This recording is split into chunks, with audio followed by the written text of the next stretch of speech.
King Dice.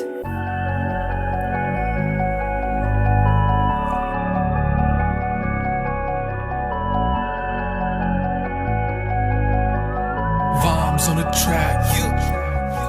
Kumusta na tol? Nasaan ka na? Napag-iwanan ka na ba nila? Ayos lang yan, hindi ba't nung umpisa ay sanay ka naman na mag-isa? Ano pa nga ba ang pinag-iba? Eh ganyan naman talaga sila. Kapag meron lang silang mahihita sa'yo, doon ka lang nila kilala. Matik na yan kahit di nabasahan. Ano pa ba ang iyong aasahan? Tandaan mo na kung tunay ang tropa, hindi ganyan ituturing na basahan. Di yung sa liwanag ka lang sasamahan, pero pag sa dilim papabayaan, kilatisin mo na mabuti yung purong ginto. Baka puro tubog na samahan. Kaibigan ba yan o kalaban? Bakit parang hirap mong malaman? Tumutulong ba yung magdilig sa mga tinanim mo na mga halaman? Kung hindi malamang ikalaban, di na dapat pagkatiwalaan. Binabalaan na kita bago ka pa man nila maunahang balahan. Pag may kailangan ay namumulaklak ang kanilang mga pagsasalita. Kapag wala, matik na basura ka lamang para sa kanila. Kapag ramdam mo na hindi na tama, matuto ka ng manita.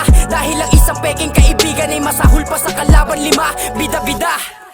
Katotohanang mapait, mas matamis tanggapin kaysa sa kasinungalingan ka paniwalain. Mga nakatago sa maskara ay tanggalin. Hilig magpakalat ng mga detalye na mali. Pagkaharap, kaibigan, tropa, utol, kapatid. Pagtalikod yung tingin, masasama at malamig. Pagkasama, kala mo mga santo na mabait. Pag wala ka, ang daming sinasabi na masakit. Kaya dapat lang lagi kang keep safe. Huwag papadala sa clickbait. Gawin mong aral ang mga mistakes. Ingat ka pa rin sa real fakes. Huwag ka na magpauto, man. Mabait pag nakayuko. Yan, akala mo lang totoo, pero naku po, rulang kalokohan. Gilatisin mo ng maigi dahil lahat yan nakamaskara na. Nakadepende sa iyong pakinabang ang mga pakikisama nila. Di bali ng konti na lang matira kung lahat naman tunay yun mahalaga. Kesa naman daming nakapaligid, marami naman mapagsamantala. Oo, nandyan ka lagi para sa kanila kapag sila ang nangailangan. Pero sinong nandyan nung ikaw na ang lubog?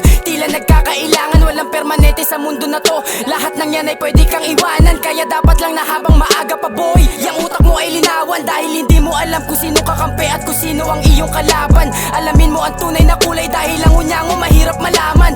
Hindi lang ang utak pati na rin puso, marapat mo lang natalasan. Kapag alam mo dalawa ang mukha sa likod ng maskara niya ay iwasan. Katotohanang mapait, mas matamis tanggapin kaysa sa kasinungalingan ka paniwalain. Mga nakatago sa maskara ay tanggalin. Hilig magpakalat ng mga detalye na mali. Pagkaharap, kaibigan, tropa, utol, kapatid. Pagtalikod yung tingin, masasama at malamig. Pagkasama, kala mo mga santo na mabait. Pag wala ka, ang daming sinasabi na masakit. Kaya ingat palagi sa mga nakakasalamuha. Respeto at tunay na pakikisama, di yan agad-agad nakukuha. Di baling maiwan ka mag-isa, ang mahalaga, tuloy mo. Matitira pa rin yung mga tunay na nakasuporta sa'yo.